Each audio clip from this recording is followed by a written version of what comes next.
García Luengo. Les agradezco a todos y todas la participación, la presencia en esta mañana fría, un poco atípica, lluviosa, que a veces nos espanta un poco a los caleños. Quiero presentar al profesor, quien va a presentarnos una conferencia titulada Nuevos Populismos, que hace parte de su última, más reciente investigación. El profesor García Luengo es profesor titular de Ciencia Política de la Universidad de Granada, España. Ha sido profesor visitante de varias universidades europeas, norteamericanas, suramericanas incluso. Sus proyectos de investigación han estado orientados en estos temas que se vinculan directamente con la ciencia política. Entonces, le damos la bienvenida al profesor Óscar. El auditorio es suyo, profesor. Escuchamos atentamente. Bien, muchísimas gracias por esta cariñosísima presentación. Para mí es un placer volver a Cali, volver a Univalle. Estuve hace unos meses también participando en un acto similar sobre otra cuestión, pero por supuesto empezar agradeciendo tanto a la universidad como a mi colega y sin embargo amigo, el profesor Moreno, con el que ya venimos trabajando hace meses y hemos sufrido juntos, hemos disfrutado juntos y en esa seguimos. Así que muchísimas gracias a él por la invitación, a la universidad por acogerme. Y bueno, mi intención durante esta mañana era plantear algunas cuestiones que a mí particularmente como politólogo me surgían cierta curiosidad, ¿no? Y era cómo ha cristalizado en los últimos 5, 8 años el movimiento, los partidos, el sentir populista en el viejo continente, en Europa.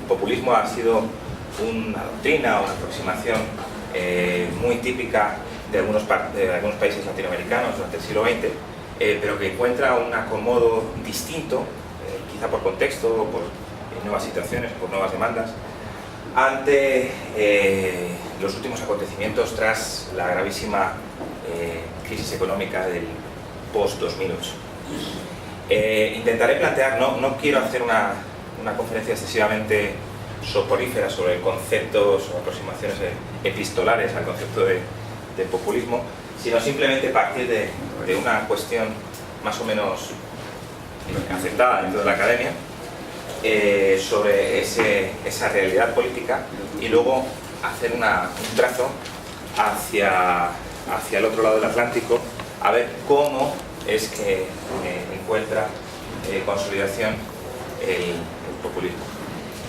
En primer lugar, bueno, el populismo, siempre, los que me hayan escuchado alguna vez, siempre soy bastante cansino en esto, o cansón, como dicen ustedes. Pero es que realmente en ciencia política, en ciencias sociales, no hay definiciones unívocas. Y a veces ni siquiera en ciencias más puras, ¿no? Decía Vladimir que hace un día frío. A mí me parece un día caluroso. De hecho, estoy con el saco un poco apurado, pero hay conceptos que son contextuales, referenciales, culturales, ¿no? El populismo es, además de un concepto, un término polisémico, tiene un campo semántico amplísimo que además es utilizado fuera de la academia, digamos, fuera de los conceptos más politológicos, y además tiene una fortísima carga peyorativa.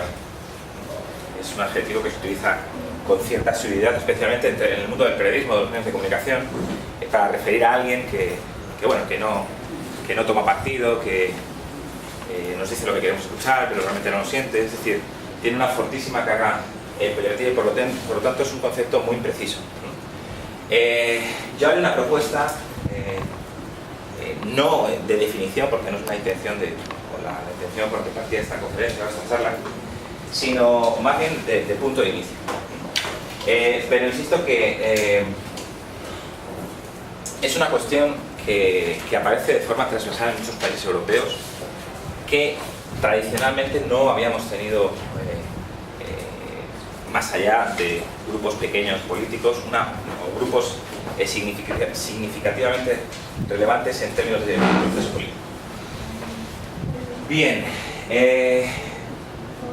los populismos en general con algunas generalizaciones. Ya saben que a veces los politólogos planteamos modelos conceptuales que posteriormente, al bajar al terreno, pues generan ciertas tensiones.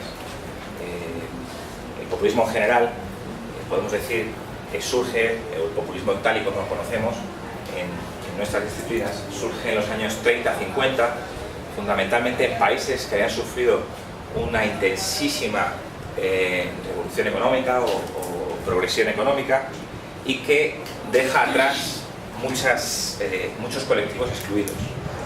Entonces el populismo surge como respuesta de inclusión, de participación, de incorporación a esas personas que en un momento de cambio social, de desarrollo social, de urbanización, etc., sienten que se ha quedado totalmente fuera de ese proceso político en términos historianos de toma de decisiones. Por lo tanto, tiene que ver mucho con ese fenómeno de inclusión de esas clases energéticas.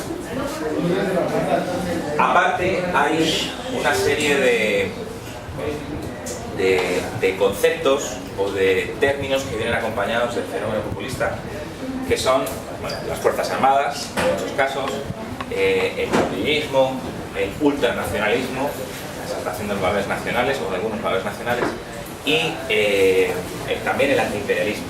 ¿De acuerdo? Son asuntos que más o menos acaban siendo vinculados a estos movimientos populistas.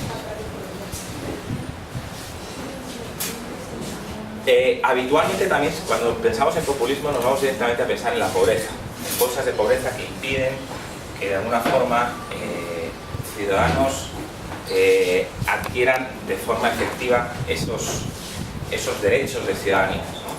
Puedan ser partícipes del sistema. Es un elemento importante, muy presente en todos estos eventos de carácter político, pero no es un elemento exclusivo. Es decir, viene acompañado de un deterioro institucional, de una percepción de un agotamiento del propio sistema de representación, de la crisis económica, obviamente, y fundamentalmente de la incapacidad del sistema para dar respuesta a un nuevo contexto aparentemente inédito. ¿Sí? Les ponía una viñeta, veo que nadie se ha reído, no sé si es que no se entiende, no se lee o pasó desapercibida.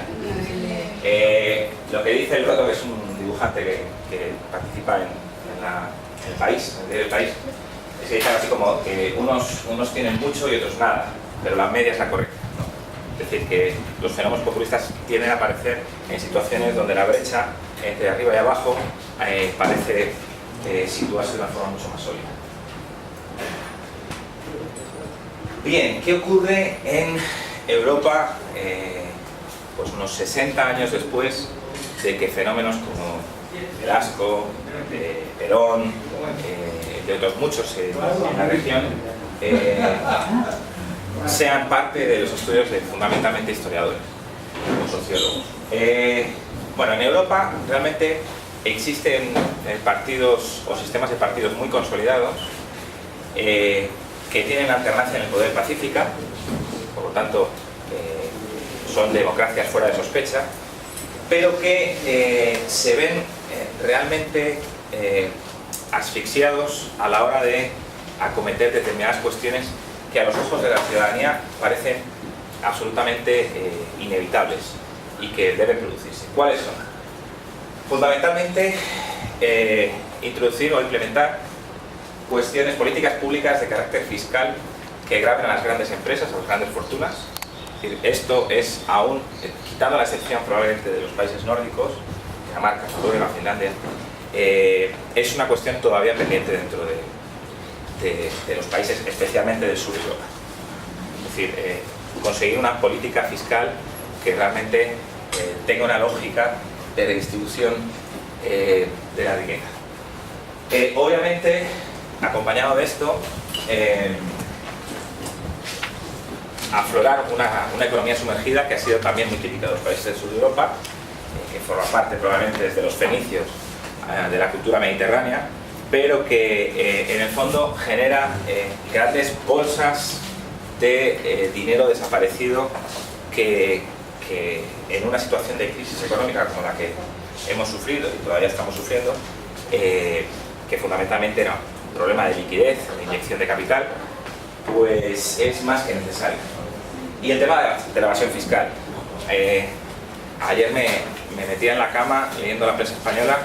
Nuestro ministro de Economía y Hacienda, ex ministro, Rodrigo Rato, no sé si es familiar el nombre, él fue presidente o director ejecutivo del Fondo Monetario Internacional, del FMI, fue detenido ayer por evasión fiscal, por lanzamiento de bienes y por blanqueo de capitales. Es un problema cada vez más visible y que ha tenido unas consecuencias clarísimas en la configuración de este contexto propicio para que los movimientos populistas o los partidos populistas tengan cabida. Y de alguna forma esa personalización de algo que denominamos los mercados, que en muchos casos ayer no sabemos qué son los mercados, nos imaginamos a un tipo con tirantes, un habano y los pies encima de la mesa en su despacho de maderas nobles, decidiendo si comprar deuda externa a un país u otro. Pero lo cierto es que muchos de los países se han visto amenazados, especialmente los intervenidos, ¿no?, por la Unión Europea, Irlanda, Portugal, Grecia y España, que es una semi-intervención, puesto que solo se interviene en el sistema financiero, en los bancos, pero nos despertábamos con el corazón en vilo, ¿no?, todos los días pensando en cuál era la prima de riesgo, ¿no?, que es el indicador económico que define el diferencial con el bono alemán, ¿no?, para calcular el precio de la deuda. Bueno, en esta situación la corrupción es un elemento absolutamente clave de encendido de toda esa situación que puede venir en que los partidos populistas tengan realmente un caladero de recuperar apoyo significativo. Esto es una foto de el gobierno Aznar del 2002. Es el último gobierno Aznar. Y en los circulitos ven quiénes están imputados, quiénes están en la cárcel. Ahora, Rodrigo Rato es esta persona. Obviamente esto no está muy actualizado porque tendría ya el tercer circulito. Rodrigo Rato tiene el pleno, está imputado. Los sobresueldos fue un grandísimo escándalo de corrupción, de financiación ilegal del Partido Popular, a través de sobresueldos que provenían de una caja B, ¿no?, una caja chica, no sé cómo llaman ustedes. Pero como ven, bueno, pues ni siquiera el actual presidente del gobierno, que está también en esa foto, fue ministro, pasa de inmune de esto, ¿no?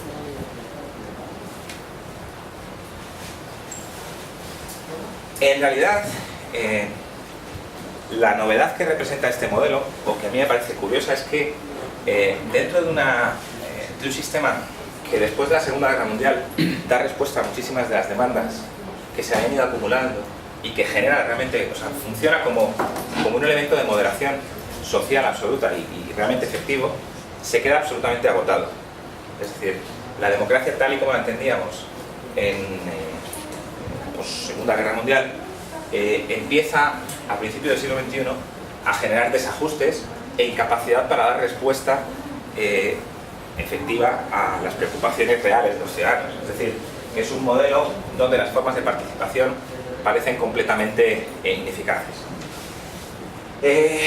Y bueno, aquí empiezan a surgir algunas experiencias que vamos a ver y desde las cuales encuentran anclaje estos movimientos populistas, como son el movimiento 15M, el de Democracia Real Ya, no sé si conocen, no recuerdan, las acampadas que se introdujeron en todas las provincias españolas, donde se inició un movimiento asambleario bien interesante desde el punto de vista social y político, porque se estimaba que el sistema de representación política tradicional, que proponía la democracia liberal, se veía absolutamente desbordado por una realidad inédita. Y habitualmente estas demandas acaban cristalizando en un líder. La figura del líder, el populismo, y adelanto parte de la historia, es tanto el valor añadido de un movimiento populista como su propio límite. Los populismos en general, a mi juicio, tienen grandísimas virtudes que a su vez se convierten a medio plazo en obstáculos verdaderos para alcanzar el poder, por ejemplo.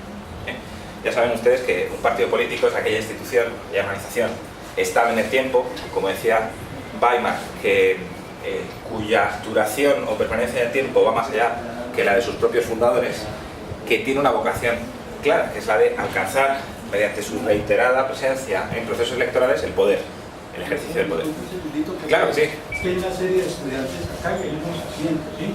Entonces, para que... Hay estudiantes tímidos que no se atreven a entrar. Sí, disculpe. No, por favor, páselos aquí.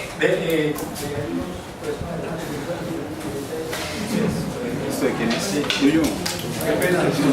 No, ningún problema. Lo que sí le pediría a cambio de esta interrupción, en la última parte que estábamos comentando y que vamos a desarrollar ahora, es que los populismos en general, y me atrevería a decir los clásicos también, ¿no? Pero los populismos en la actualidad, o los populismos que han logrado un apoyo significativo en algunos países europeos, tienen virtudes que se transforman a medio plazo siempre en obstáculos. Y una de ellas, por ejemplo, es el líder, ¿no? El líder es, en un sistema liberal democrático de elecciones periódicas, libres, competitivas, abiertas,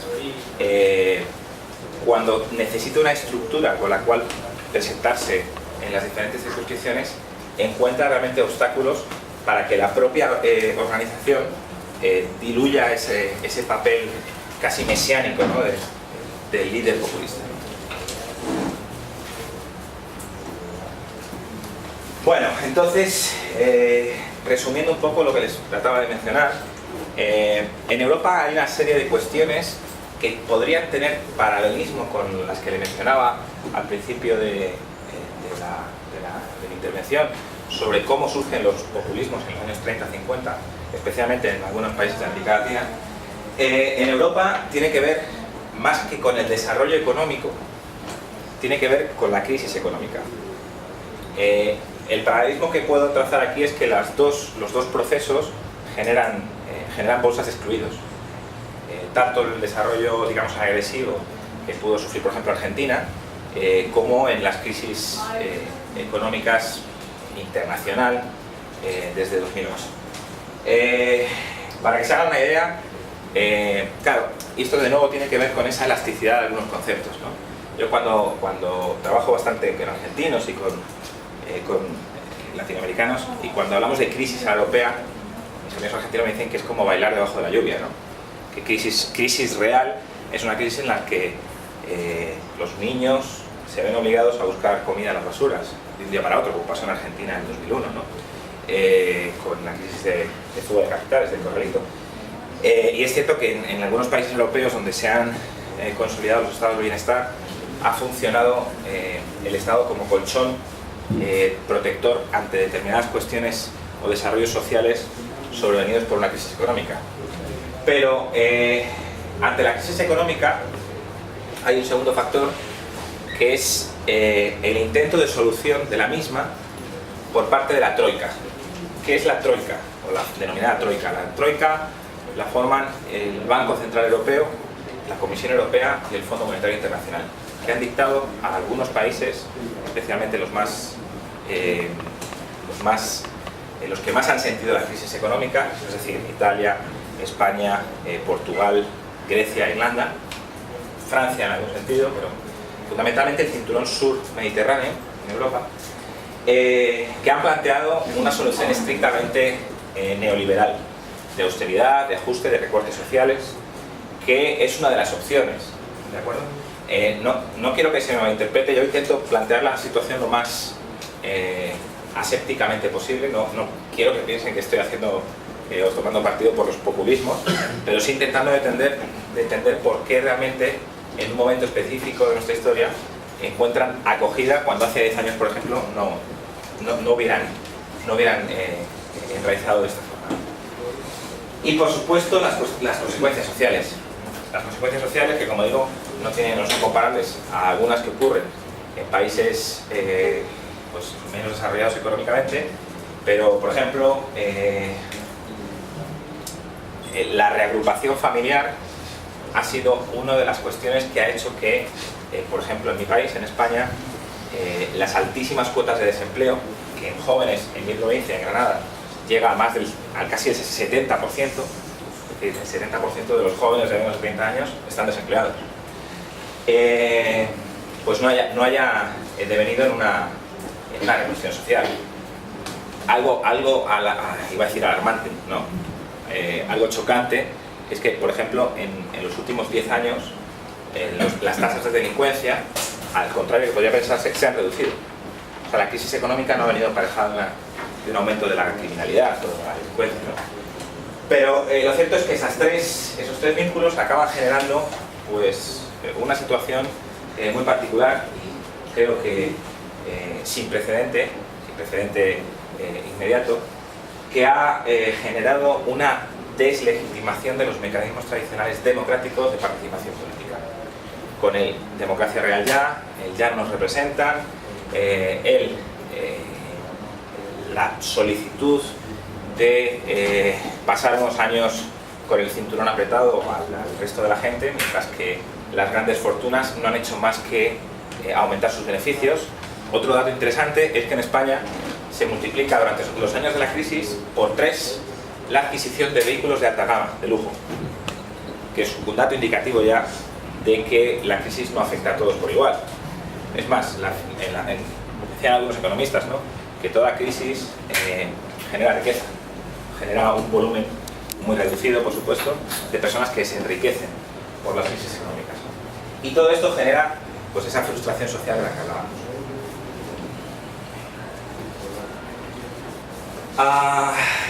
¿Cuál es la situación, por lo tanto, en países como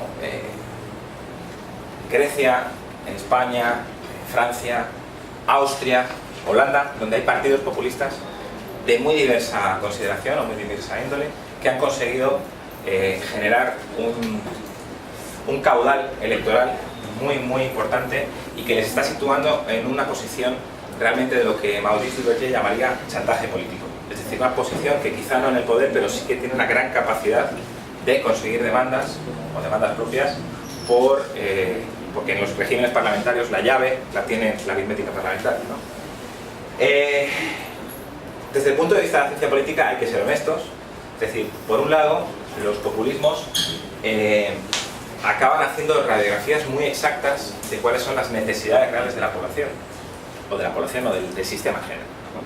Es decir, acaban detectando problemas reales, no se inventan nada, no son cuestiones, no sé, mercadólogos o personas expertas en marketing político que acaban generando demandas en vez de satisfaciéndolas, ¿no?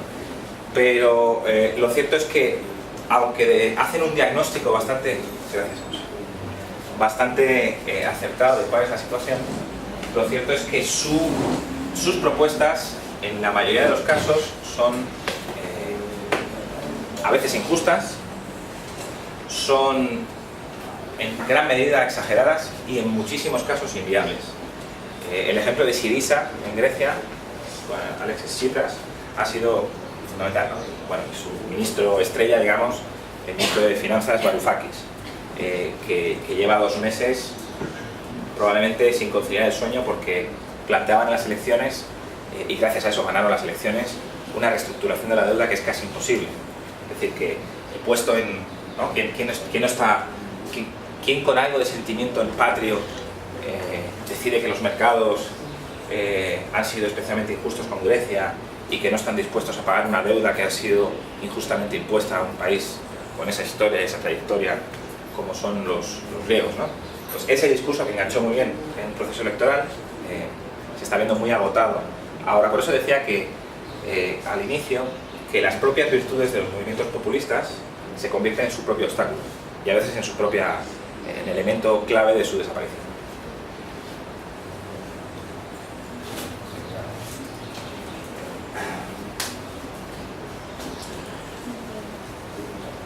Bien, esto es un poco la idea que trataba de plantear.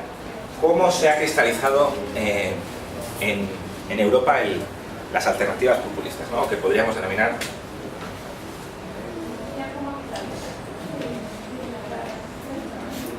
gracias, Alonso. Me salvó la vida. Las alternativas populistas que han podido cristalizar en Europa y que, por supuesto, aunque tienen algunas equivalencias con los populismos, viejos populismos, los populismos clásicos, tienen ciertos ajustes propios, ¿no? En primer lugar, en Europa los populismos se han ubicado tanto a la derecha como a la izquierda de la ideológica. O sea, hay propuestas conservadoras y propuestas más, iba a decir socialdemócratas, pero sería incorrecto, más izquierdistas, ¿no? Más progresistas. Claro, esta es una cuestión que probablemente a ustedes les llame la atención, pero en la vieja Europa la ideología es un anclaje tradicional del voto que está activo probablemente hasta los años 70 y que se traduce de una forma completamente distinta a cómo se hace en América Latina, fundamentalmente por un asunto histórico. En América Latina no existe un movimiento obrero tal y como surge en el resto de Europa.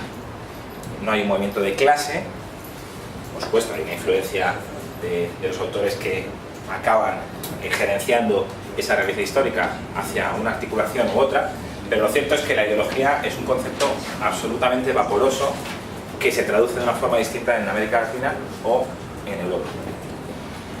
Y por lo tanto, el populismo acaba ubicándose, obligado a ubicarse, al menos en los casos que yo conozco, menos en el de España, que ahora veremos, que es un punto particular, en un sitio o en otro.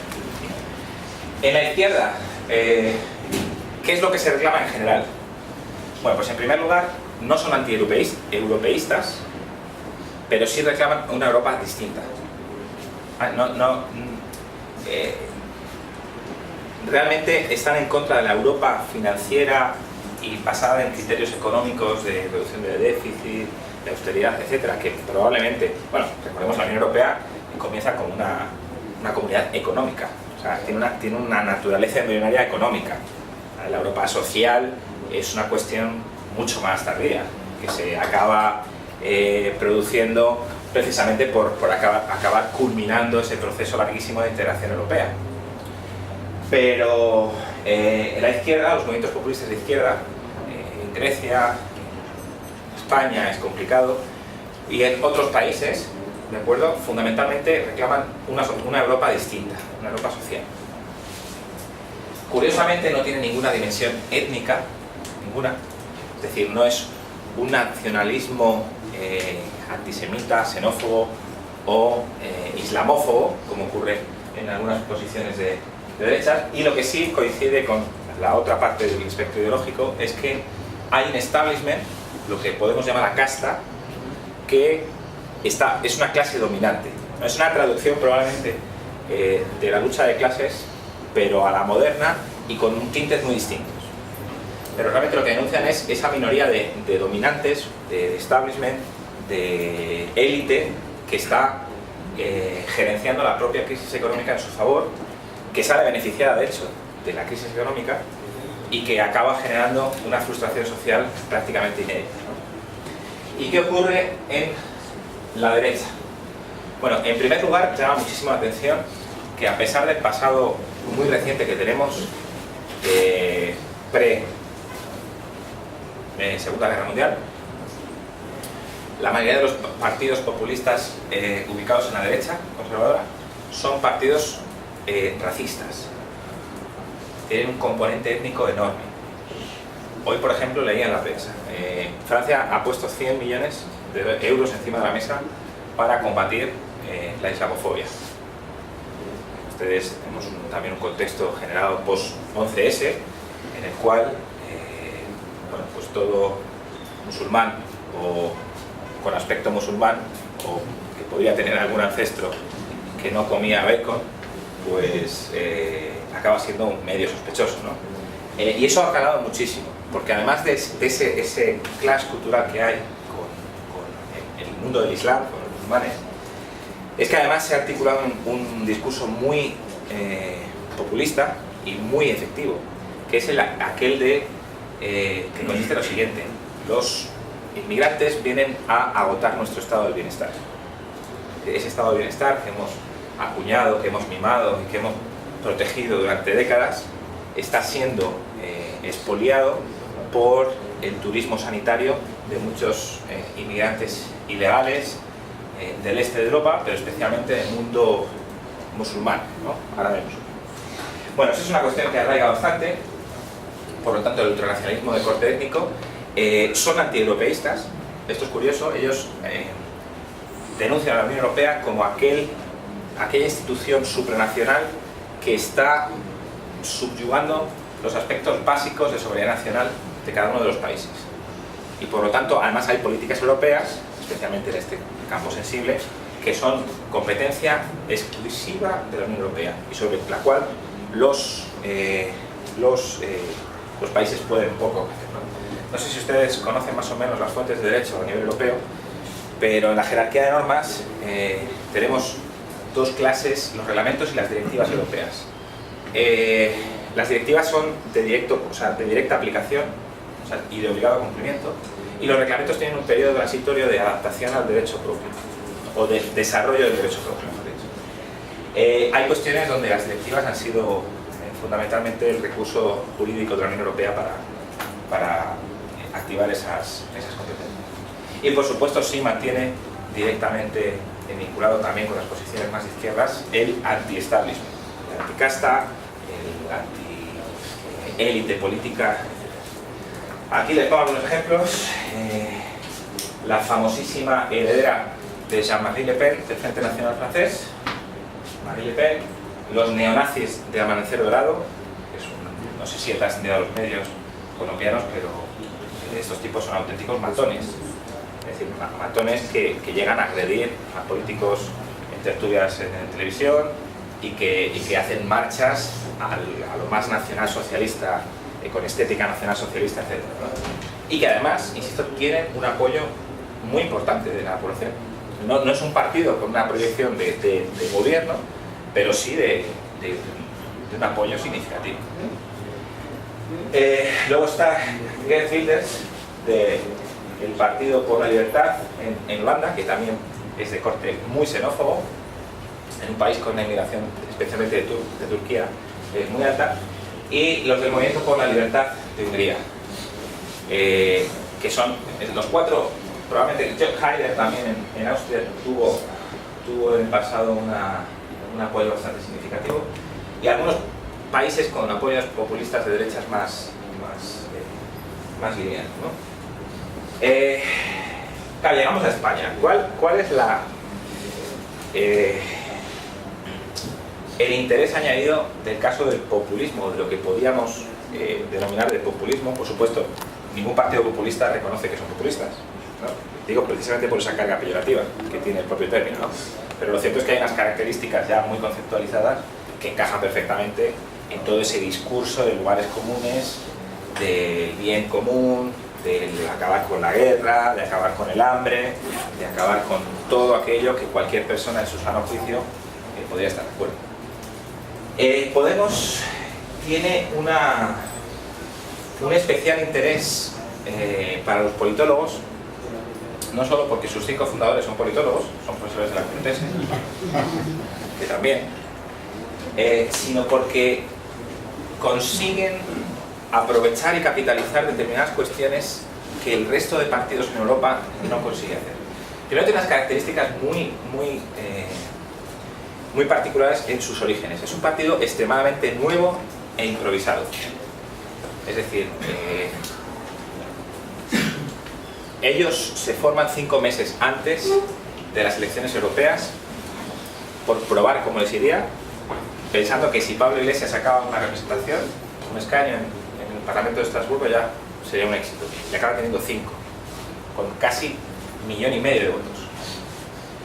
Pero es que además es probablemente el único partido que existe en el mundo de los populismos recientes que sabe capitalizar la aplicación de las nuevas tecnologías de la información a la respuesta de esa frustración social ante esas demandas completamente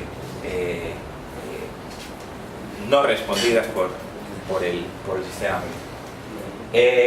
Y en tercer lugar, además, tiene un anclaje directo con aquel movimiento romántico, que no sé si sería equiparable al Mayo del 68, pero que tuvo realmente una aceptación popular enorme, que fue la de las asambleas en las plazas de todas las provincias de España. Y fue un movimiento que estuvieron 2 meses con una... aquí ves la Asamblea de Madrid, que fue la primera, ¿no? El 15M de Madrid. Bueno, cualquiera que conozca Madrid sabe las dimensiones que tiene la Puerta del Sol. Es decir, había miles y miles de personas participando en subgrupos, en movimientos asamblearios que hacían propuestas para acabar con esa insatisfacción y esa incapacidad que tenía que tiene el propio sistema para dar respuesta a sus demandas más básicas. Bien, como saben algunos de los que me sufrieron en mi anterior intervención aquí, mi campo más de análisis es el marketing político y la comunicación política.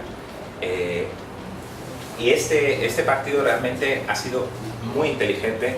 No quiero que se me malinterprete, no formo parte de Podemos. De hecho, mi relación fueron personas que estudiamos juntos la carrera. Pablo Iglesias, 2 años más joven que yo. Parece mayor que yo, pero es 2 años más joven que yo. Es un tipo muy particular, o sea, muy poco querido, veían ustedes, ¿no? Con una soberbia y un ego muy amplio, ¿no? Es decir, yo le decía en alguna ocasión que si no los conociera igual los votaría. Le bromeaba a Pablo, ¿no? Pero en realidad, desde el punto de vista de la comunicación política han sido especialmente inteligentes. No sé si es porque realmente tienen una expertise académica o porque se han acertado, o como decía Carolina Vescansa, una de sus fundadoras también, encontraron la ventana de oportunidad, ¿no? De claro, uno cabe preguntarse por qué este movimiento no es tan relevante o no surge hace 10 años.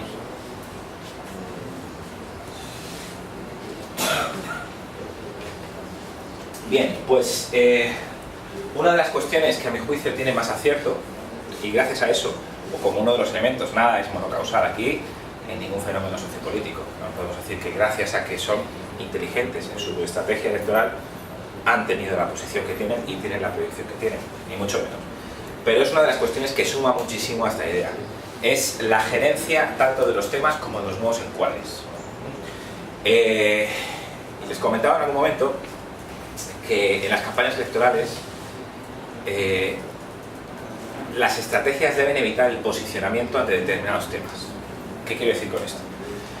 Pues que en las campañas electorales los partidos, en su estrategia, intentan ubicar determinados temas que son potencialmente beneficiosos en términos electorales y evitan situarse ante temas que podrían ser delicados, por carga moral, o por carga ética, o por cualquier otra cosa. Por ejemplo, la izquierda siempre, o los partidos más ubicados en una propuesta socialdemócrata, tienden a hablar de pensiones, de salud pública, de educación, de calidad, de estado del bienestar en general, ¿no? Y los partidos más conservadores habitualmente intentan capitalizar el discurso de la economía, ¿no? De los datos macroeconómicos, del crecimiento, obviando cuestiones más bien sociales, como puede ser la desigualdad que genera este crecimiento, etc., ¿no? O la seguridad y la defensa, especialmente después de la 11S. ¿Cuál es la guasa que tenía en Andalucía del movimiento y del partido Podemos? Que intenta cambiar los ejes de competencia tradicional partidista. Por eso decía que, aunque muchos de ellos provienen, y eso es otra de las cuestiones que les ha hecho famosos, por un lado, es decir, nadie, según una de las máximas del marketing político, nadie vota a un desconocido. Y Pablo Iglesias venía de tertulias televisivas durante años, 3 o 4 años. De hecho, él tenía un canal de televisión social en Vallecas, ¿no? En Madrid, en el norte de Madrid.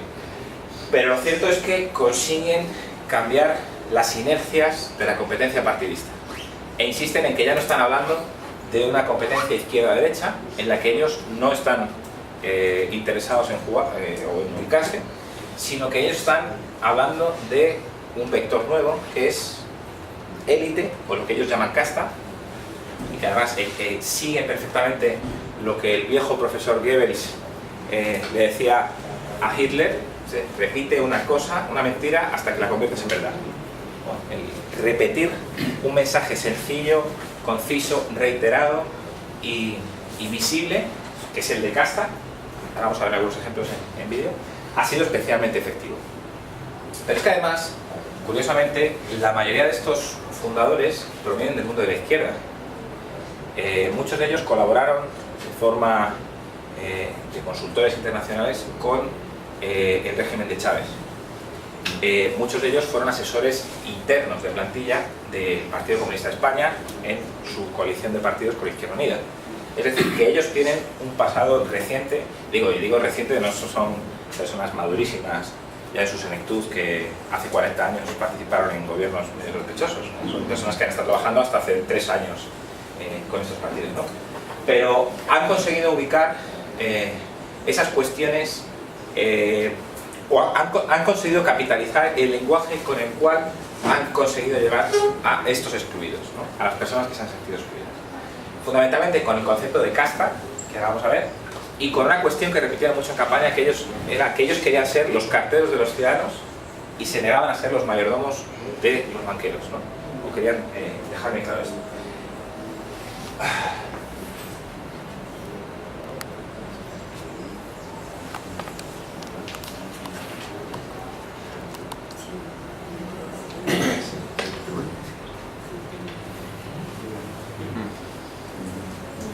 Es para el ministerio, está todo comprado.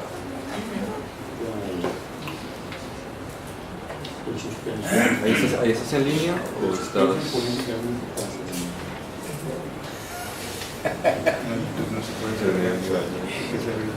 Sí, parece que... No, problema que en nuestra universidad no funciona. No, pero esto tiene un cable de red. Ah, ¿sí está con cable? Otra de las claves del éxito de Podemos. Bueno, casi que lo vamos a dejar cargando.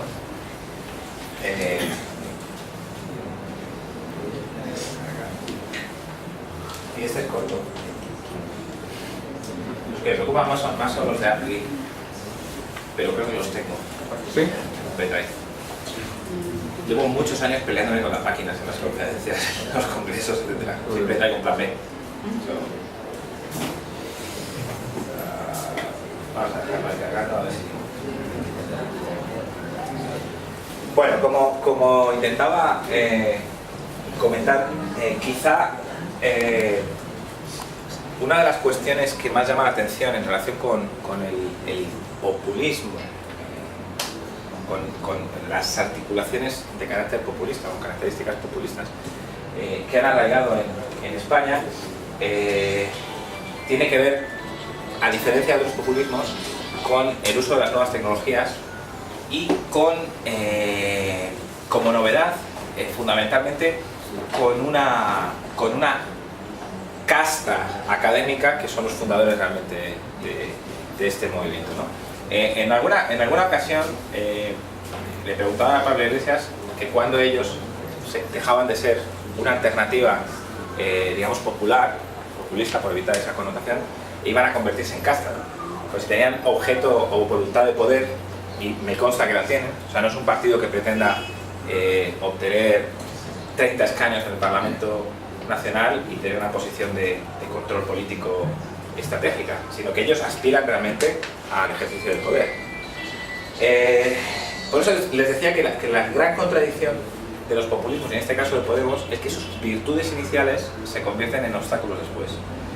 Uno, la generación de cuadros políticos. Es un partido que surge de 5 personas, de 5 colegas del departamento. La capacidad que puede tener 5 personas para generar los cuadros políticos y la estructura local para poder presentarse en todas las circunscripciones es un verdadero problema. Y lo han estado diciendo, por mucha apertura y mucha democracia interna y mucho gobierno abierto. Pero es que además las lecciones que nos da el marketing político, como el evitar el posicionamiento, se está traduciendo en que no han tenido un programa de gobierno específico. Claro, quiero acabar con las desigualdades en España. ¿Cómo? ¿De dónde va a sacar usted el dinero? Quiero asegurar la renta a mí, quiero reestructurar la deuda. No estoy dispuesto a que esas concesiones de deuda externa que se han concedido en situaciones especialmente injustas para nuestro país sigan acogotándonos y asfixiándonos en nuestro balance contable al final del año. ¿Cómo? Igual, ¿no? Ha sido realmente un problema. Y esto se le está veniendo encima conforme nos acercamos a las elecciones generales que tenemos previsiblemente en diciembre o enero. han tenido las elecciones europeas. Curiosamente, en su programa saben que el Parlamento Europeo lo componen diputados elegidos por cada uno de los países con un peso proporcional a su población. España, de los 500, no sé cuántos, muchos diputados, no, perdón, estoy equivocado, 740 y tantos, me parece que son los diputados que conforman el Parlamento Europeo, España elige 54.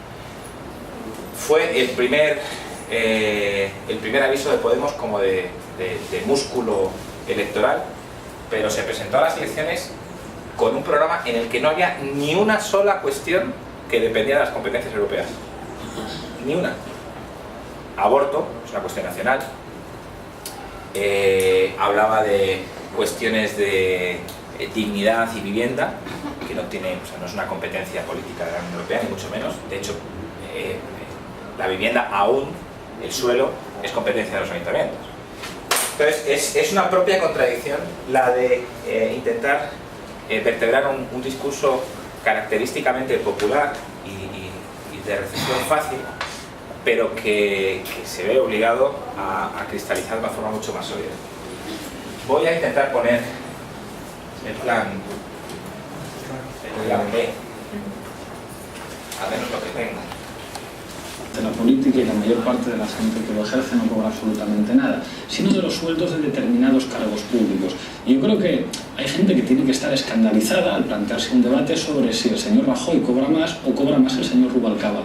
En este país, en España, el 25% de las familias tienen 1.000 euros al mes. El 40% de las familias no llegan a 2.500 euros al mes. Es absolutamente escandaloso. Es lo que llaman el cambio de eje. Los sueldos públicos. Podemos, el juego, izquierda-derecha. Esa casta política que toma decisiones que implican recortes sociales que afectan a una mayor parte de los ciudadanos.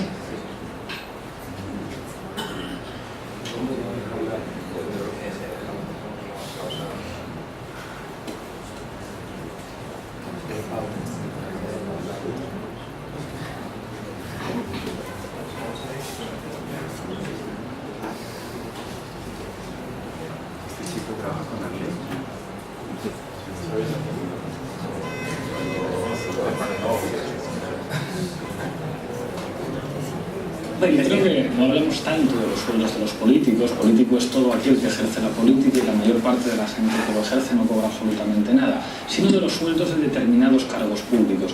Y yo creo que hay gente que tiene que estar escandalizada al plantearse un debate sobre si el señor Rajoy cobra más o cobra más el señor Rubalcaba.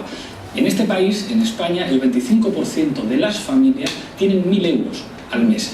El 40% de las familias no llegan a 2.500 euros al mes. Es absolutamente escandaloso que con la generosidad de los sueldos públicos estemos hablando de precisamente esa casta política que toma decisiones que implican recortes sociales que afectan a una mayor parte de los ciudadanos, pero a ellos no. Solo el 0,7% de las familias españolas declara tener más de 6.000 euros al mes. ¿Entre quiénes están esos? Los dirigentes de los dos principales partidos de este país y del PNV y de Convergencia y Unión. Esto ya en sí mismo es un escándalo en un momento como este, pero hay otra cosa que a mí me preocupa mucho más, y es que además de cobrar todo eso, que puedan ser sobornados, legal o ilegalmente. A mí me parece un soborno que alguien, después de formar parte de un consejo de ministros, pueda formar parte de un consejo de administración de una gran empresa, porque me pregunto para quién trabaja. ¿Para Iberdrola, para Fenosa, para Gas Natural o para los ciudadanos? Esa es una forma de corrupción legal, y no hablemos ya de que haya que sobornar con sobresueldos a una casta política dirigente, y en última instancia quien pone ese dinero no lo hace a cambio de nada,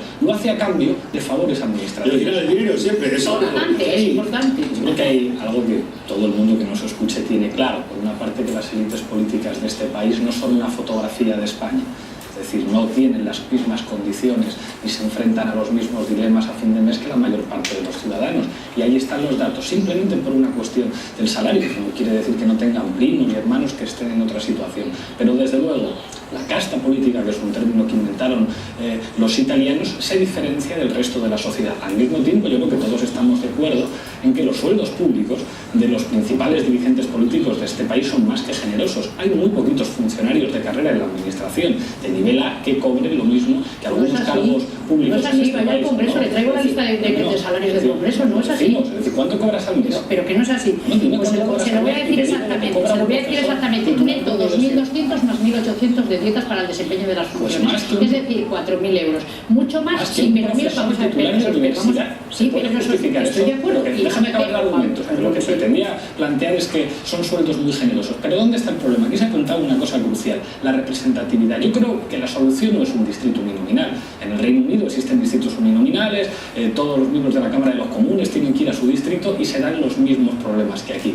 El problema es a quién representan los políticos. Hay algo escandaloso en este país. Somos el país con la menor carga fiscal a las grandes fortunas de toda la Unión Europea. ¿Cómo es eso posible? ¿Gobiernen los socialistas o gobierna el Partido Popular? En este país, los inspectores de Hacienda denuncian que el fraude fiscal que proviene de las grandes empresas equivale al presupuesto educativo. ¿Cómo es posible que los que gobiernan, los que tienen en las manos el Estado, no sean capaces de ir a por los ricos? Esa es la pregunta fundamental. Porque no representan a la mayoría de la gente, pero representan a una minoría. La lista que tú dices, por ejemplo.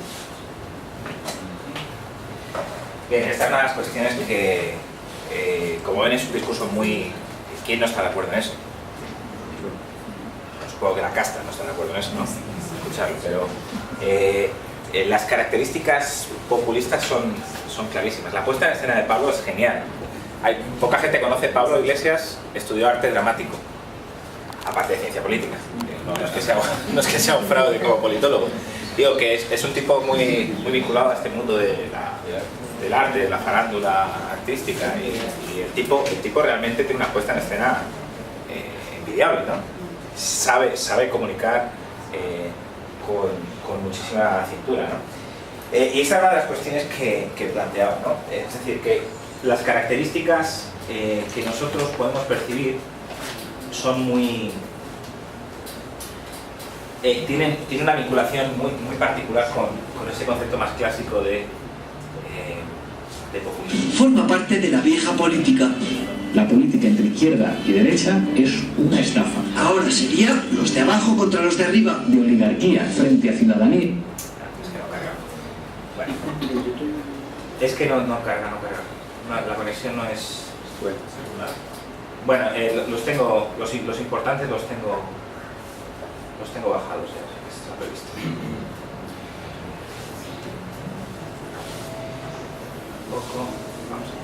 Bueno, ¿cuál es la propuesta inicial de Podemos? Digo, obviamente ha intentado evitar posicionarse en determinados temas, pero hay una propuesta inicial al menos de ideas, y que además va a articular de una forma muy original, que va a ser la última parte de mi presentación. En cuanto a lo económico, intentan aprovechar esa idea de que hay sectores especialmente estratégicos, como son fundamentalmente los que prestan servicios básicos, luz, agua, etcétera, que deben estar en manos del Estado. ¿Por qué? Pues porque las consecuencias gravísimas de la crisis económica hace que familias que no tienen recursos o que se han visto metidos en un bucle prácticamente sin salida por tener deudas bancarias que adquirieron en pleno boom inmobiliario y que son incapaces de resolver, acaban teniendo, por ejemplo, los servicios básicos cortados por impago, ¿no? Entonces, una de las ideas que plantea él es que el Estado debe asegurar el suministro de esos servicios básicos a través del control de esos sectores económicos estratégicos que se mencionan. Por supuesto, una de las cuestiones es el delito fiscal. O sea, hay un fraude enorme en las grandes empresas. Ayer en algún momento lo veábamos. Yo sé que aquí hay muchos futboleros, ¿no?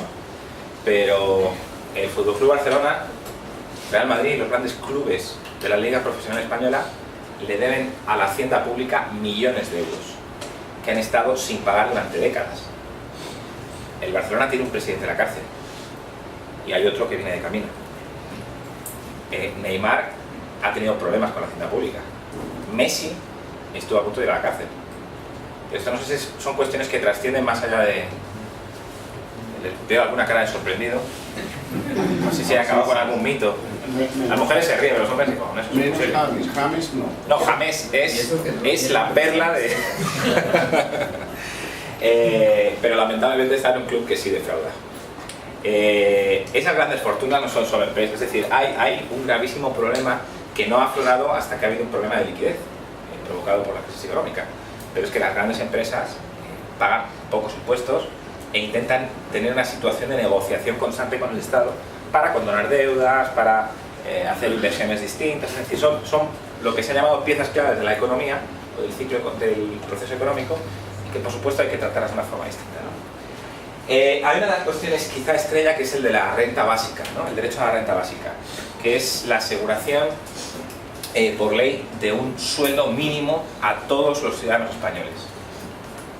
Nosotros tenemos un sueldo o una prestación por desempleo que viene a ser un porcentaje del sueldo base que se tiene cotizado en los últimos años de trabajo, pero que tiene una máxima aplicación de 2 años.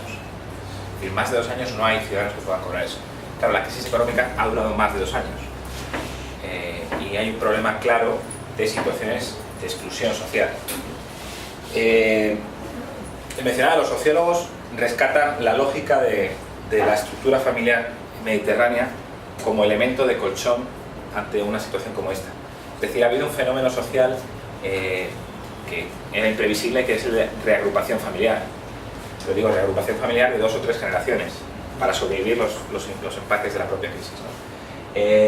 Y por eso no ha crecido ni la delincuencia, ni ha habido una agitación social fuera de lo esperado, más allá del 15, por supuesto.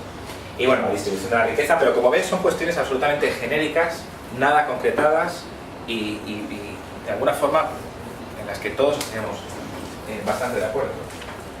En lo que se refiere a los aspectos quizá más políticos, hay un rescate de los principios fundadores de la República Francesa, de igualdad, fraternidad y libertad, ¿no? Hay unos derechos básicos y fundamentales que no se deben negar, como son la educación, la salud gratuita, etc. Laica, ahí es el único elemento donde sí toman partido de una forma, no sé si provocadora, pero sí militante, en el laicismo. Saben que España, aunque es un país aconfesional, tiene de facto, la Iglesia Católica tiene un papel político predominante, de movilización y de capacidad de presión ante el sistema, ¿no? Y el tema de la vivienda digna, por supuesto. Saben que uno de los dramas de la crisis económica ha sido que familias que ponían un aval inmobiliario para obtener una hipoteca, es decir, a uno le prestan dinero para comprar una casa en la medida en que esa casa tiene un valor. Con la crisis económica, los valores de las casas, que eran absolutamente artificiales, bajan y el aval inmobiliario es insuficiente. En Estados Unidos lo resolvió con la dación en pago, es decir, cuando uno puede pagar su deuda con el banco, le da la casa al banco y listo, desaparece la deuda. Pero en España le da la casa al banco, se estima una calificación de valor contextual de esa pieza inmobiliaria y encima mantiene deuda. Sería una situación absolutamente, es una situación todavía, porque la dación en pago no se ha aprobado, más que en algunas comunidades, pero... Y por lo tanto lo que hablaban, o lo que proponía Podemos, era el derecho a una vivienda digna. Y la cuestión fundamental de control y rendición de cuentas, es decir, hay mecanismos, aprovechando, y ahora vamos con eso, que es la parte yo creo que más seductora de la conferencia, quizá por la novedad que tiene, ¿no? Que son los mecanismos tecnológicos de participación política y de control político, que según los teóricos de la democracia contemporánea son las piezas clave que hacen que sea una democracia real o sea una democracia con fallos. Y la derogación del Tratado de Lisboa, que conlleva una serie de cuestiones de gobernanza europea que ha traído algunos problemas. ¿Cuáles los temas sobre los cuales aún no se ha posicionado y que lamentablemente para ellos van a tener que tomar partido antes de las elecciones? Bueno, el aborto, que es todavía hoy una cuestión extremadamente politizada y que ha generado que cada vez que hay un intercambio, una alternancia en el poder, socialistas, conservadores, se trastoca esa ley. La independencia de Cataluña, que es una patata caliente realmente en estos momentos, y que ha generado muchísima inestabilidad política en los últimos 3-4 años, es otro de los asuntos que lamentablemente todavía no nos han dicho cuál es su propuesta sobre esto. Y así, bueno, el cambio de la elección de alcaldes, o sea, había una propuesta para elegir directamente a los alcaldes, y las cuestiones de seguridad y de medio ambiente, ¿no?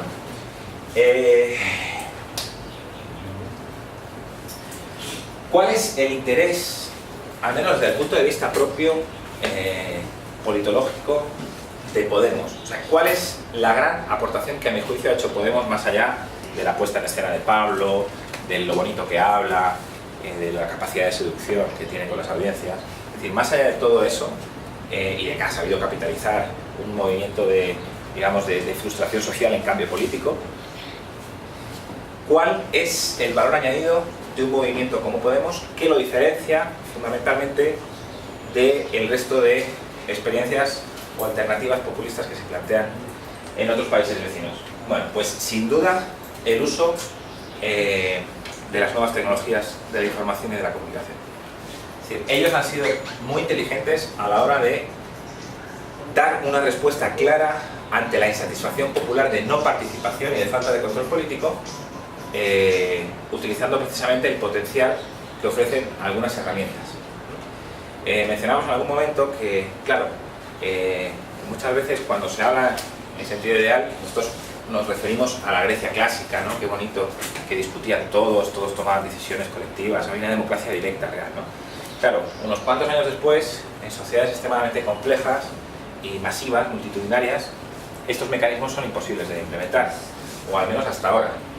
Pero lo simpático del asunto es que hay propuestas técnicas que permiten realmente que la gente común, nosotros, cualquiera de nosotros, pueda tomar una posición activa en un proceso de toma de decisiones públicas. Todavía obviamente no se ha articulado porque Podemos no es partido de gobierno, es un partido que está con apenas un año de vida intentando ubicarse políticamente en un contexto extremadamente inédito, con una polarización política sin igual. Les recuerdo que en España, en 35 años de elecciones, los dos principales partidos, cualquiera que haya sido, han obtenido entre el 85 y el 90% del apoyo electoral. Es un bipartidismo, algunos llaman bipartidismo imperfecto o limitado, pero lo cierto es que los dos principales partidos han repartido el Congreso de los Diputados, ¿no? Y ahora las intenciones de voto, aparte de que dan a Podemos como primer partido en intención de voto, ofrecen un parlamento a la italiana, realmente, polarizado y fragmentado al máximo. Bien, creo que... sí, esto también lo traigo. Junto al planteamiento oficial por parte de Echenique, por ejemplo... No. Bueno, traigo clave de nuevo.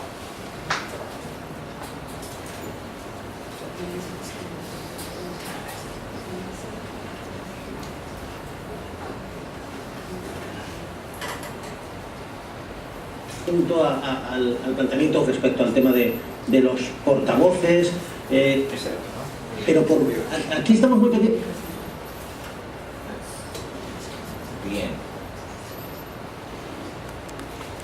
Respecto al tema de los portavoces, pero aquí estamos muy pendientes de lo que se llama la Asamblea de Otoño. La gran Asamblea de Otoño de Podemos, pues claro, no sabemos exactamente qué consiste, claro, son círculos ciudadanos que apuntas, están ahora consiguiendo más militantes que ningún otro partido. ¿Exactamente cómo consiste esa asamblea? Pues sin conexión a internet las cosas se facilitan bastante dentro del mundo Podemos. Podemos ha sido la revolución de las europeas y su maquinaria, por lo que vemos, también pretende ser revolucionaria, participativa al máximo, sobre todo el método Podemos cuenta con la novedad y el papel importantísimo de Internet en su toma de decisiones. Para empezar, insisten en que cualquiera puede ser miembro de Podemos. En sus borradores, únicamente como requisito para ser miembro del partido, bueno, pues están tener más de 16 años, inscribirse en el registro correspondiente, suscribir, por supuesto, los compromisos éticos de Podemos. A partir de ahí ya se tiene voz y voto. Lo primero que recibe el miembro de Podemos es un carnet de la formación.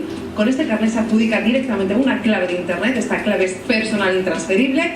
Y con esa clave, pues tenemos la llave para votar en todos los procesos de votación de Podemos. Con un clic, con el voto electrónico, ¿qué es lo que puede elegir un miembro de Podemos? Pues, entre otras cosas, el portavoz o los portavoces del partido, la composición del consejo en el que se toman esas decisiones importantes de las que hablábamos, o cualquier otra consulta que surja dentro del seno de Podemos. Por cierto, esto es importante, todos los cargos elegidos dentro de Podemos, dicen esos borradores, podrían ser revocados por los miembros del partido a una mala por mayoría simple, según estos borradores, insisto. La primera cita importante para que este método Podemos empiece a coger forma definitiva es el 15 de septiembre, ahí está convocada esa asamblea ciudadana en la que va a comenzar el proceso de presentación de borradores, como el de Echenique. Ese proceso va a terminar el 15 de noviembre, de esa asamblea saldrá el portavoz o portavoces, la composición del Consejo Ciudadano y ese Comité de Derechos y Garantías. Como digo, eso ya el 15 de noviembre, Antonio. Carlos. Bien, pues sin partido se convierte en el buque insignia de la participación, de la inclusión. Lo que ha hecho de forma inteligente es precisamente intentar resolver eso a nivel interno con la participación masiva a través de las nuevas tecnologías. Desde la generación de un programa electoral hasta la selección de lo que ellos llamaron un Consejo Ciudadano de unas 65 personas, que es el órgano, digamos, ejecutivo. De nuevo, lo que es virtud se convierte en obstáculo. La participación masiva ha hecho que movimientos muy vinculados a la izquierda anticapitalista, que estaban presentes en el 15M, se les hayan colado dentro de los procesos de toma de decisiones y hayan, de alguna forma, no sé, incendiar quizá no es la palabra politológica más técnica que podría emplear, pero han incendiado algunos de los procesos específicos de toma de decisiones, especialmente en el de selección de cuadros. Bueno.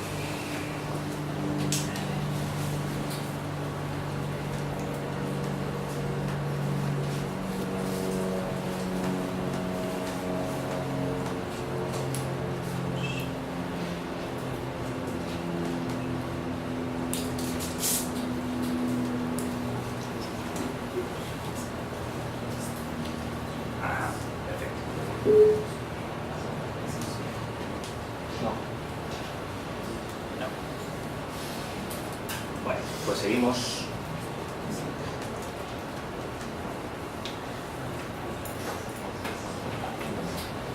¿Quién decía que hacía frío esta mañana? El sol nos ha ayudado un poco.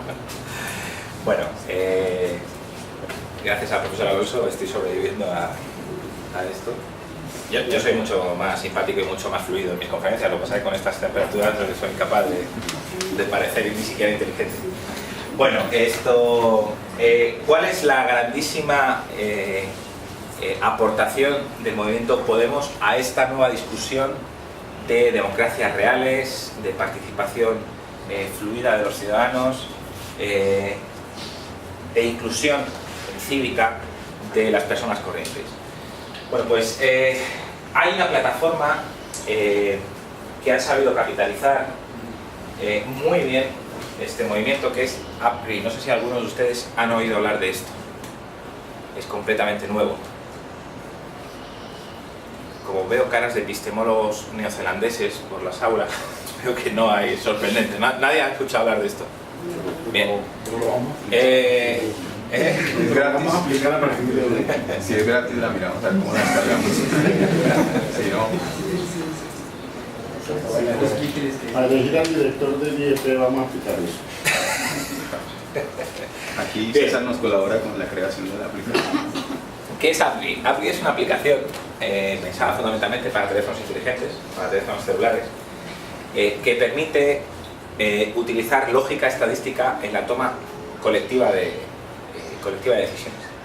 Es decir, facilita la generación de espacios donde se pueden tomar decisiones sobre temas concretos o sobre propuestas específicas para cualquier asunto de interés común. ¿Cómo funciona esta aplicación?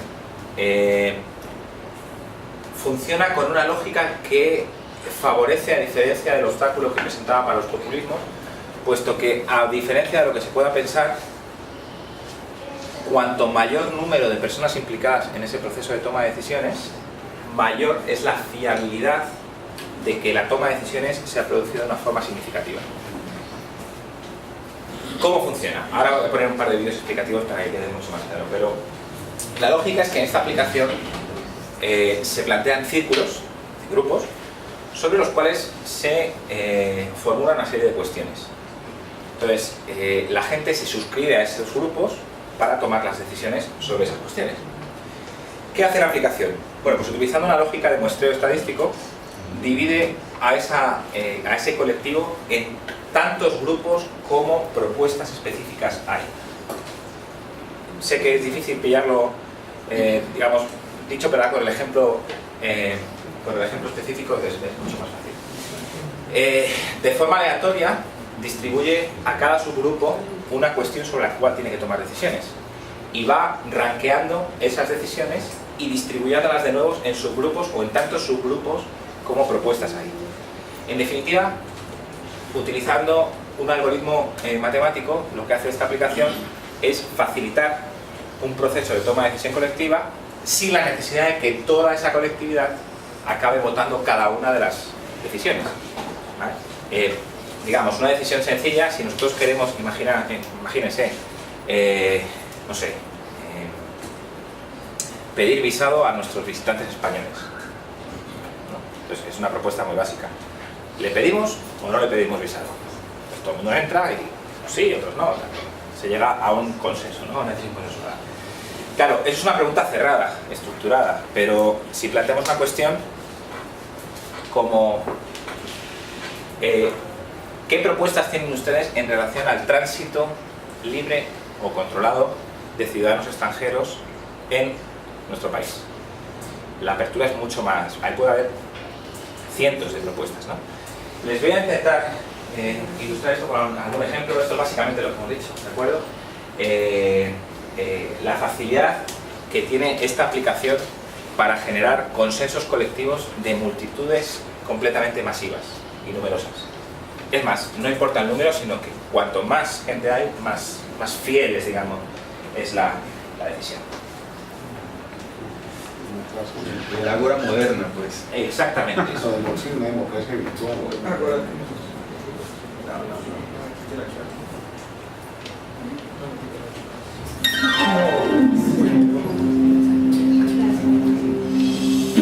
Llega AppGree, una nueva forma de comunicación, una aplicación capaz de encontrar al instante aquello en lo que un grupo numeroso coincide más y así decir lo que piensa, acordado de una forma rápida, justa y transparente, sin manipulación posible. ¿Sabes para qué sirve? Sencillo. Al encontrar aquello que más nos une, podemos expresarnos como grupo. Mira lo que ocurre en un estadio. Demasiados mensajes diferentes, no hay quien lo entienda. Hasta que se encuentra aquello en lo que más gente está de acuerdo. Esa es la magia de AppGree. De entre todo lo que dice un grupo grande, puede identificar aquello en lo que más personas coinciden. AppGree es muy sencillo y muy preciso a la vez. Se convoca a un grupo, 1000, 1 millón, 1000 millones de personas, y se pregunta algo a ese grupo. Todo el mundo puede responder a través de la aplicación. Cada respuesta es consultada con una parte del grupo y así todas las respuestas son valoradas. El propio grupo elegirá su preferida, la respuesta más aceptada, en solo unos segundos. Funciona con exactitud. De pronto, una multitud, una población, un país se comporta como un ser inteligente que puede expresar lo que quiere con precisión. Con AppGree podremos expresarnos sobre cualquier tema: educación, moda, salud, política, creencias, fútbol, preferencias. Imagina la fuerza de un grupo, cualquiera que sea su tamaño, expresando claramente aquello en lo que más coincide. Alcanzando un acuerdo, el grupo se fortalece. AppGree. Mira, les voy a mostrar cómo funciona exactamente con otro ejemplo.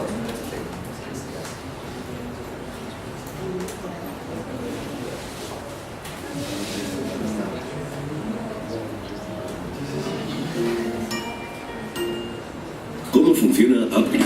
Vamos a empezar con un ejemplo. Imaginemos que preguntamos a una ciudad de 1 millón de habitantes qué cantante quieren que actúe en la ciudad y que los ciudadanos responden con 1000 ideas diferentes. AppGree divide al millón de ciudadanos en 1000 subgrupos y cada miembro de cada subgrupo es preguntado por una de esas ideas propuestas mediante una sencilla pregunta. Así, identificaremos las propuestas con más votos positivos, es decir, el artista con mejor aceptación. Y es que AppGree utiliza algoritmos estadísticos basados en un principio fundamental. La opinión de una muestra de personas elegida al azar de un grupo grande representa con cierta aproximación a la opinión del grupo en su conjunto. Y cuanto mayor sea la muestra, mayor será la precisión. De esta manera, tenemos una opinión aproximada de todo el grupo sobre cada una de las 1000 propuestas con un solo voto por persona. Si ahora hacemos una selección de las propuestas más populares y repetimos el proceso, tendremos menos subgrupos, es decir, muestras más numerosas, por lo que así llegamos a un resultado final con un margen de error muy escaso. UpGree encuentra al instante la idea con más aceptación en un grupo de entre las ideas sugeridas por sus propios miembros para así obrar en consecuencia. Pero para que el proceso sea equitativo, hay unos requisitos imprescindibles. Todos los miembros del grupo deben poder contribuir con sus ideas libremente. Todas las ideas propuestas deben tener las mismas posibilidades de ser valoradas por el propio grupo y sin recurrir a nadie externo. Y el proceso debe ser comprensible para todos, sencillo y ágil. Proceso paso a paso. Hasta ahora, la manera utilizada para evaluar propuestas era la votación. Es un método que funciona si hay pocas ideas sobre la mesa. Si solo se propone una idea, basta con que cada miembro, no importa el tamaño del grupo, vote esa idea e igual para 2, 3, 5 ideas. Por cada idea, un voto por persona. Pero este sistema no funciona para evaluar, por ejemplo, 1000 ideas. Cada persona del grupo tendría que votar 1000 veces. ¿Cómo haríamos entonces para valorar todas las propuestas que un grupo numeroso es capaz de proponer con unos cuantos votos por persona? Como decíamos antes, UpGree utiliza algoritmos estadísticos basados en un principio fundamental. La opinión de una muestra de personas elegida al azar de un grupo representa con cierta aproximación a la opinión de todo el grupo en su conjunto, y cuanto mayor es la muestra, mayor es la precisión. Es decir, para evaluar, por ejemplo, 4 propuestas, UpGree divide al grupo en 4 subgrupos, eligiendo sus miembros al azar.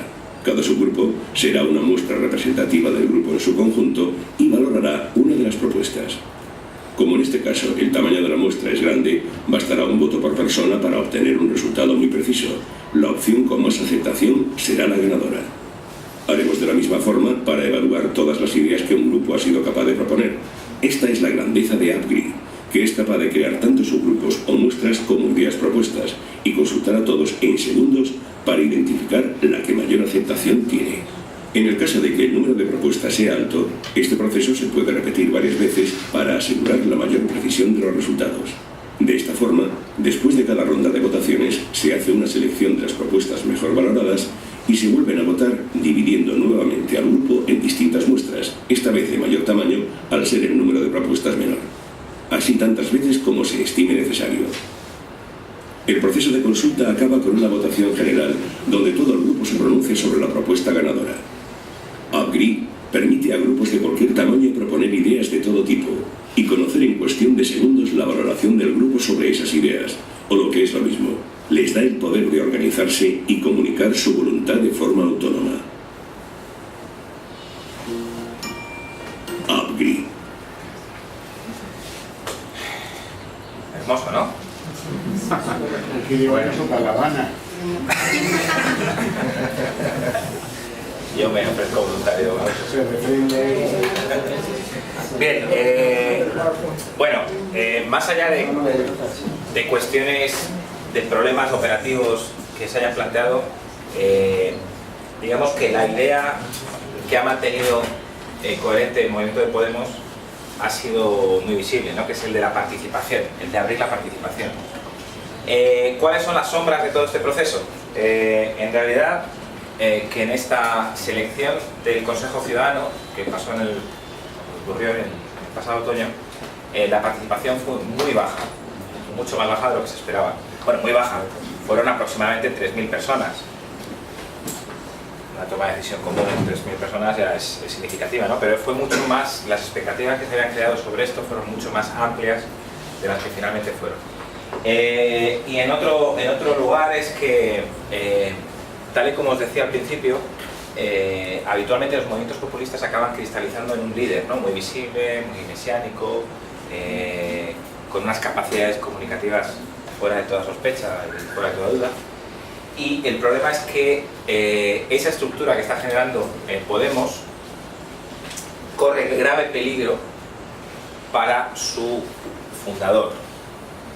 Es decir, ya están teniendo problemas incluso entre los 5 fundadores.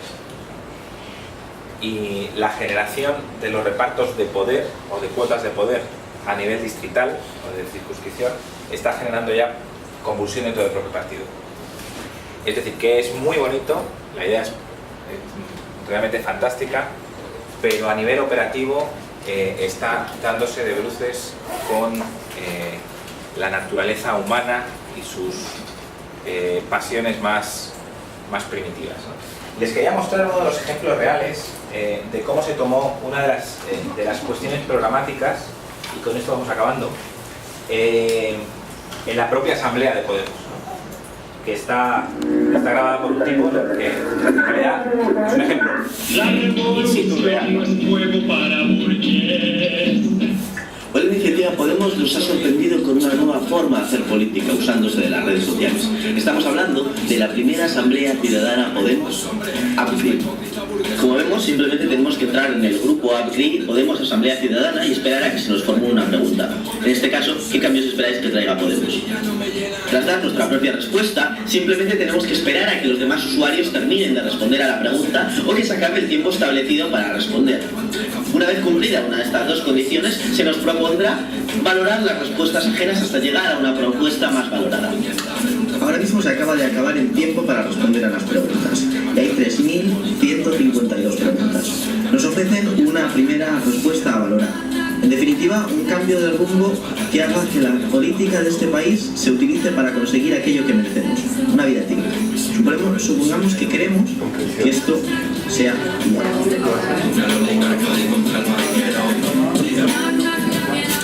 Aparece una segunda ronda en la que ya simplemente quedan 98 respuestas que han sido aprobadas. En este caso es mayor justicia social, trabajo, participación democrática y reparto justo de la riqueza.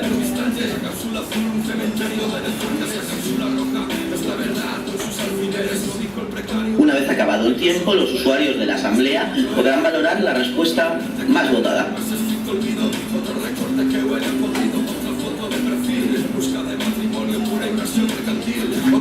Como podemos ver, una vez que han votado los 3.300 participantes, la respuesta final es mayor justicia social, trabajo, participación democrática y reparto justo de la riqueza, que está propuesta por Ali Hassan. También se nos permite ver cuánta gente ha apoyado esta propuesta, en este caso un 86%. Y bueno, seguiremos informando de la evolución de este método de participación política. Y ya sabéis, para más información, suscribiros a La Abeja Roja, por un periodismo independiente y plural.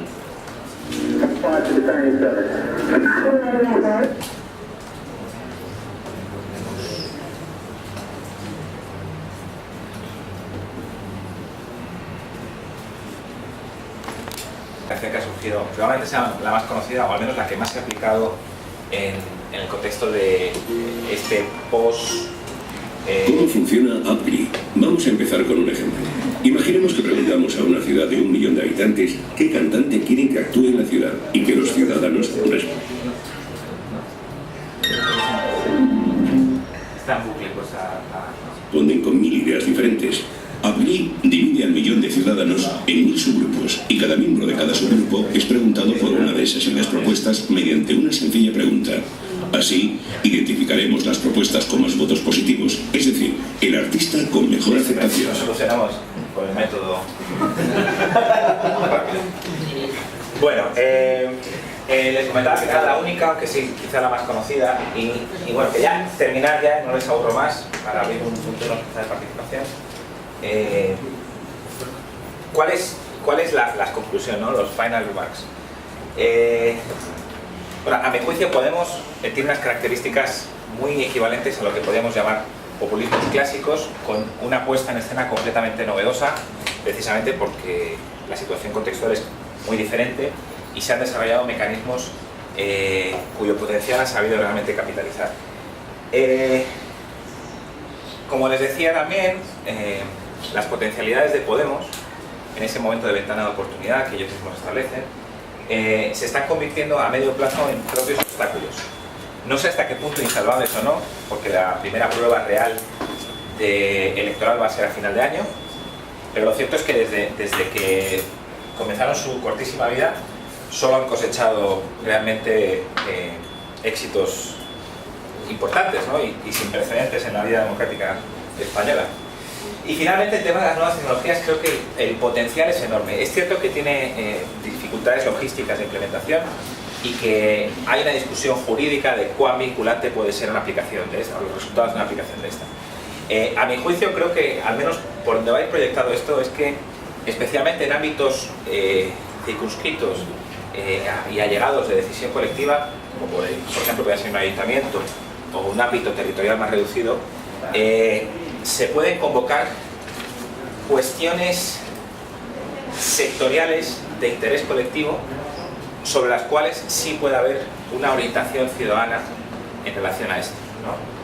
Cuestiones de transporte, cuestiones de control de animales domésticos o de horarios de apertura del ocio nocturno, es decir, determinadas cuestiones sobre las cuales de forma muy sectorial los ciudadanos puedan expresar su opinión y de esa forma sentirse incluidos dentro de ese complejo proceso de toma de decisiones. Les dejo aquí mi correo electrónico, cualquier cosa que precisen. Es OG de Óscar García, ogluengo@ugr.es. Estoy abierto a sus cuestiones ahora y, por supuesto, si necesitan cualquier cosa en las que yo les pueda colaborar, no duden en enviarme un cariñoso correo. Yo sé que ustedes son muy cálidos. Gracias.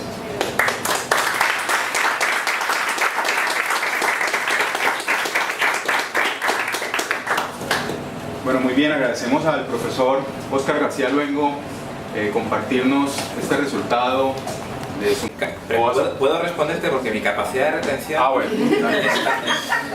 es más bien limitada. De hecho, creo que vas a tener que recordar algunas de las cuestiones y prepárense para otra hora y media porque voy a contestar al señor. No, empezando por el final. Obviamente, no sé si no me he expresado bien. La decisión política es responsabilidad estrictamente de los políticos, de los representantes. O sea, APRI o cualquier plataforma es un espacio, es una herramienta que permite orientar las tensiones, las prioridades, las demandas de los ciudadanos. Más allá de las viejas teorías de la comunicación política de los 70, que dicen que los medios de comunicación acaban interviniendo en el establecimiento del orden del día, ¿no? de las prioridades del público, la agenda setting, ¿no? Entonces, es un mecanismo fuera de los procesos de priorización públicos clásicos, que se han expresado fundamentalmente a través de los medios tradicionales de comunicación, que puede tener una potencialidad enorme. Yo he puesto algunos ejemplos, aquí mostraba, que a mi juicio son interesantes, pero ni que decir tiene que hay cuestiones, se me ocurre el ejemplo de los presupuestos participativos de Porto Alegre, ¿no?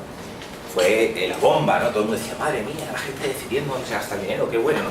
Vamos a ver, es muy buena idea, fue un antecedente fundamental, pero el presupuesto, o el monto total del presupuesto que se tomaba en decisiones colectivas no llegaba al 7% del presupuesto.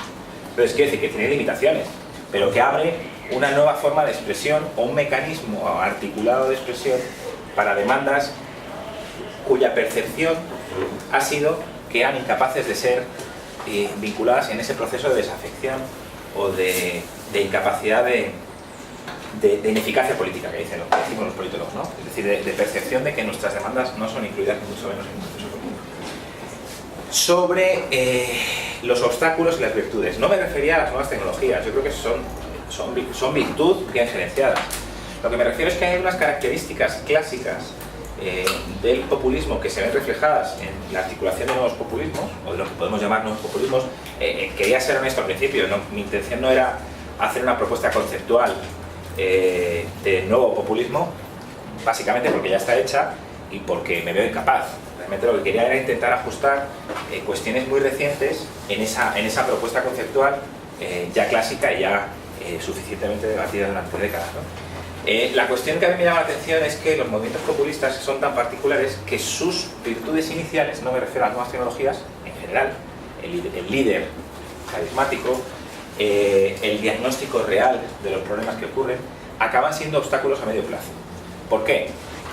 Pues porque el populismo habitualmente ha sido ha iniciado sus primeras andaduras como un movimiento de oposición. Un movimiento de oposición partidario que tiene un discurso completamente irresponsable, es muy duro, pero tiene un discurso completamente alejado de una vocación real de poder. No es lo mismo hablar para el pueblo o para la gente cuando uno está en la oposición y cuando está en el poder.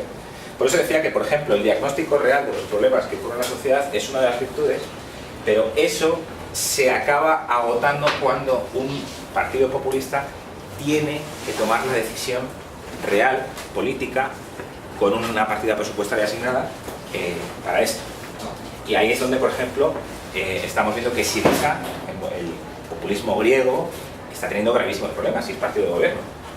Por eso digo que a veces, cuanto más avanzamos o cuanto más las cuestiones que al inicio para un movimiento populista, un partido populista, son funcionales, dejan de serlo cuando la responsabilidad política real les viene encima. Y en último lugar, creo que mencionabas el tema de cómo articular movimiento social a partido político. Sí, una categoría claro. que contenga una nueva realidad. En realidad, creo que en algún momento de la intervención intentaba abrir algunos atisbos sobre esto. En el caso de España, este movimiento, este partido, vamos a poner las categorías claras, tiene un eje embrionario en un movimiento social. Pero en un movimiento social completamente transversal. Por eso ellos quieren escapar a esta lógica de izquierda-derecha, no quieren ubicarse ahí. Quieren cambiar el eje de la competencia partidista y mantener un vector nuevo que escapa completamente a la propuesta conceptual de Rockham y Lipset de los clivages, ¿no? Clivajes. Claro, el movimiento 15M, que surge antes de las municipales anteriores, tiene, que yo sepa, 5 intentos de articulación de propuestas partidarias, absolutamente fracasados. Partido X, el partido Voto en Blanco, es decir, que intentan capitalizar todo ese caudal social en una propuesta política que acaba haciendo nada, acaba teniendo muy poquitos miles de votos en las circunscripciones más grandes. Podemos consigue realmente unir fuerzas de diferentes sectores, algunos muy radicales, algunos movimientos antisistema están presentes en los inicios de Podemos, que intentan con éxito, y con un éxito absolutamente sorprendente incluso para ellos. Es decir, esto lo hablaba yo con Monedero, ¿no? Que es uno de los, el segundo probablemente de oro, ¿no? Es decir, el éxito de las elecciones europeas les viene completamente inesperado. Las caras en la noche electoral de los 5 elegidos era algo decir, que esto va en serio, ¿no? Como que esto ha calado realmente, ¿no?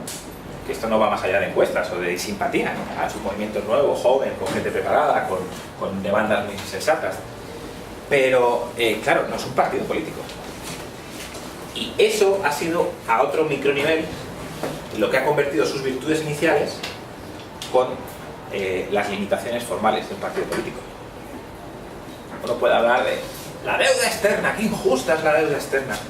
Yo no pienso pagar la deuda externa porque Alemania nos impuso unos niveles de interés absolutamente inasumibles, con tal de tal y con unas condiciones de déficit que no estoy dispuesto.